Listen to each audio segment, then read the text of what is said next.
नेमा और देवरिया में उपस्थित हैं। यहाँ 75वां गणतंत्र दिवस का आयोजन किया जा रहा है। बच्चे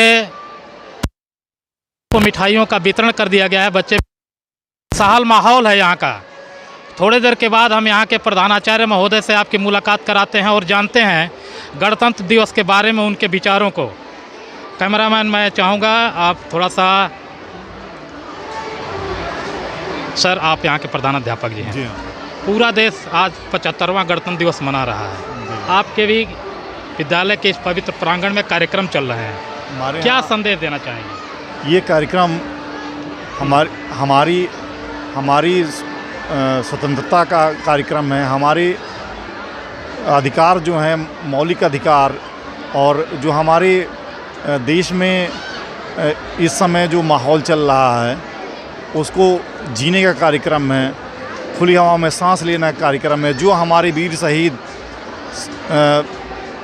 जो त्याग किए हैं उनके बलिदान को हम आत्मसात करके तमाम समाज में जो बुराइयां हैं उसको हटाने का कार्यक्रम है।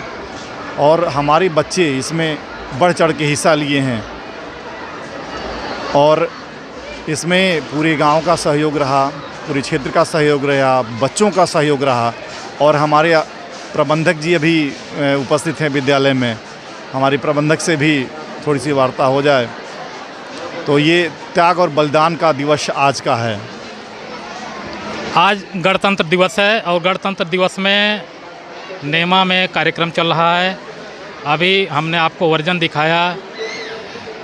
श्री अनुज कुमार सिंह जो यहाँ के प्रधानाचार्य हैं, जानना चाहूँगा, आज तो गणतंत्र दिवस है, पहले जो जिस मंशा से डॉक्टर अंबेडकर ने यहाँ के संविधान को बनाया था, तब के गणतंत्र में और आज के गणतंत्र में क्या कुछ अंतर महसूस हो रहा है? तमाम चीज़ें देश में परिवर्तित हो गई हैं। हमारे संविधान में तमाम परिवर्तन हुआ। पहले जो डॉक्टर अंबेडकर ने संविधान बनाया था उसमें तमाम परिवर्तन, हमारे जीने के अंदाज बदल गए, रहने के अंदाज बदल गए। हमारे देश में जो संपदा थी उस संपदा का कैसे उपयोग कर सकते हैं हम, ये सारी परिस्थितियां आ गई। हम जीवन शैली अपना बदल चुके हैं और पहले से आज का युवा जो है देश हित में ज़्यादा कार्य कर रहा है, देश हित में कार्य करने के लिए प्रेरित है। और हमारी संस्थाएं जो हैं देश हित में कार्य करने के लिए उन निश्चित रूप से वो शिक्षा दे रही हैं। और हमारे प्रधानमंत्री जी भी उसी दिशा में कार्य कर रहे हैं, हमारे मुख्यमंत्री जी उसी दिशा में कार्य कर रहे हैं। और हमारे प्रबंधक वर्तमान में श्री नित्यानंद सिंह जी हैं। इनका सानिध्य विद्यालय परिवार को शिक्षा परिवर्तन के लिए हमेशा बना रहता है। बने रही हमारे साथ। अब मैं विद्यालय के जी, अभी इनकी भाषण को मैं सुन रहा था खड़ा होकर के, और मैंने देखा कि इन्होंने बताया कि मैं यहीं का पढ़ा हूँ और यहीं प्रबंधक हूँ। ये बहुत खुशी की बात है कि आप हर तरीके से इस प्रांगण को अपना योगदान दिए हैं। क्या संदेश देना चाहेंगे यहाँ के लोगों को? देखिए, गणतंत्र दिवस पर आप सभी को बधाई। आपने हमारे कॉलेज को मौका दिया, इसके लिए आप बधाई के पात्र हैं। बाकी संदेश ये कि देखिए, आज जो संविधान लागू हुआ 26 जनवरी 1950 को बाबा साहब द्वारा, तो उसका वास्तविक उपयोग तभी है जब हम संविधान को मानते हुए उसके मर्यादा में चलें। और उसको अभिव्यक्ति की आज़ादी का मतलब ये नहीं होता कि हम किसी को हर्ट करें और किसी को हम दुखी पहुंचाएं।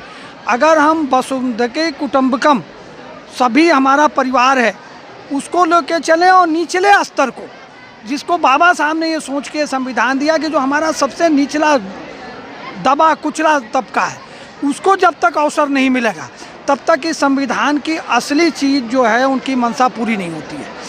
इस कॉलेज में जब मुझे 2015 में मौका मिला प्रबंध समिति के द्वारा, चुनाव के द्वारा, कि मैं प्रबंधक बनाया गया, तो मैंने ये कोशिश की कि यहाँ जो सुविधाएं नहीं हैं, जैसे मेरे यहाँ लाइब्रेरी नहीं था, तो एक बहुत ही उन्नत किस्म की लाइब्रेरी हम लोगों ने यहाँ बनाया।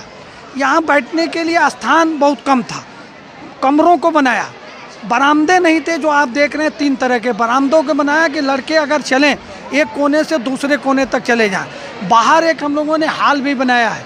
उसके बाद यहाँ पीने की सुविधा, पानी पीने की सुविधा नहीं थी, नल से ही बच्चे पानी पीने थे। आरओ वाटर सिस्टम लगाया हमने, यहाँ पर बिजली की व्यवस्था करी गई, हर कमरों में हम लोगों ने पंखे लगाए।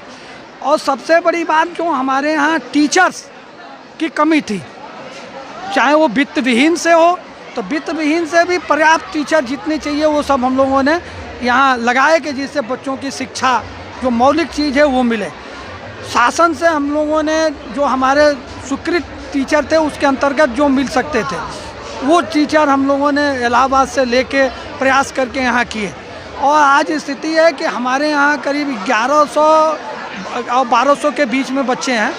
उतने बच्चों में करीब 70 से 80% बच्चियाँ हैं, जो आप देख सकते हैं खुद बच्चियों का, उनके चेहरे, उनके बातचीत से आप लगा लेंगे कि यहाँ शिक्षा का स्तर हम लोगों ने बढ़ाया है। हम ये नहीं कह रहे हैं कि हम उस स्तर पे पहुँच गए हैं जो लखनऊ, दिल्ली, बॉम्बे और वहाँ है, लेकिन मेरी इच्छा ज़रूर रही है कि इसको सरकारी स्कूल ज़रूर है लेकिन इसको कॉन्वेंट स्तर पर ले जाया जाए। शायद मैं उतना सफल नहीं हो पाया हूँ। अभी सरकार ने नेशनल एजुकेशन पॉलिसी लागू किया है, किस तरीके से अपने आप को समायोजित कर रहे हैं उसमें? देखिए, हम लोग जो भी, चूँकि यहाँ सरकार की ही नीतियों का अक्षरशः हम पालन करते हैं, जब भी उनके सब्जेक्ट चेंज होते हैं, जब भी उसके कोर्स चेंज होते हैं, तो हमने अभी कुछ एनसीईआरटी की बुकें लागू हुई, सारी चीज़ें पॉलिसी में, वो सारी ला के हमने लाइब्रेरी में भी रखी कि वो बच्चे जो खरीद नहीं सकते, गरीब बच्चे हैं, आप एहसास होगा कि यहाँ बहुत मामूली फीस भी वित्त विहीन में जो हमारा इंटर का है खास करके, उसमें देने में सक्षम बच्चे, उनके लिए भी हमने एक लागू किए हैं यहाँ कि जिन बच्चे जो फीस न पाए, रिवॉल्विंग फंड खोला है यहाँ पे और लोगों से सहायता लेके उनकी फीस को जमा करते हैं। ये हमारी पॉलिसी है कि फीस के बिना, फीस ना हो, बच्चे ना पढ़ पाएँ, कतई ये सब यहाँ नहीं है। यहाँ जो भी आएगा वो पढ़ के जाएगा, बिना फीस का भी पढ़ेगा और पूरी व्यवस्था की गई। अच्छी गैदरिंग यहाँ है, बच्चों में उत्साह है और वो चीज़ देखने को मिल रही है कि जिस तरीके से बच्चे एक दूसरे को सेलिब्रेट कर रहे हैं। तमाम अध्यापकों ने भी इस चीज़ की सूचना दिया है कि यहाँ बड़े अच्छे तौर तरीके से क्या ये, जहाँ बच्चे बिल्कुल खड़े हैं, कार्यक्रम बिल्कुल समाप्त हो चुका है, बच्चे घर को जाने के लिए आतुर हैं। मैं कुछ बच्चों से आपकी मुलाकात भी करवाया था। कॉलेज की इंटर की बच्चियाँ हैं, आप लोगों का इस चैनल में हार्दिक स्वागत है। अभी यहाँ बहुत भीड़ चल रही थी, मैंने भी यहाँ का न्यूज़ कवर किया है। कैसा लगा यहाँ कार्यक्रम आप लोगों को? अच्छा लगा। क्या संदेश देना चाहेंगे उन बच्चों को? पढ़ाई के बारे में क्या बोलना चाहेंगे? सर, पढ़ाई के बारे में अच्छा यहाँ पे पढ़ाई होती है, अच्छे से, मतलब प्रोग्राम अच्छा था। और पढ़ाई की कहा जाए तो पढ़ाई में यहाँ पे अच्छी सी पढ़ाई होती है और सारे बच्चे अच्छे से पढ़ते हैं। और बहुत बहुत धन्यवाद और बने रहे मैं नए अपडेट के साथ फिर से। तो मुझे एक व्यक्ति नहीं मिला जो ये कहा हो कि प्रबंधक जी या भाई साहब या चचा हम भी नौकरी कर रहे हैं, हम 5 पंखा दे दे रहे हैं, आप लगवा दीजिए। मुझे जो नहीं मिला इन 7-8 सालों में। और जो स्थितियाँ हैं बड़ी विकट हैं यहाँ। एक और बताएंगे आपको, एक गाँव में रोड का रिपेयर होना था। मैंने अरविंद बाबा जो यहाँ जिला पंचायत सदस्य हैं उनसे भी कहा, गिरीश जी से कहा कि मान्यवर हमारे गांव की सड़क टूट गई है, उसे रिपेयर करा दीजिए। तो उन्होंने कहा कि आप अरविंद जी से कहिए कि वो हमको प्रस्ताव दें, मैं इसको मंजूर करा दूँगा। और अरविंद जी से मैंने कहा, अरविंद पांडे ने इसको प्रस्ताव दिया और गाँव की सड़क जो बीच से होकर आती है वो मंजूर हुई, 20-22 लाख रुपया उसमें मंजूर हुआ। फिर मेरा जो समिति के प्रबंधक आया था और मैंने बहुत कोशिश की कि यहाँ चुनाव हो जाए, उस विषय को चूंकि मैं उठाना चाहता हूँ, गांव के लोग भी यहाँ हैं।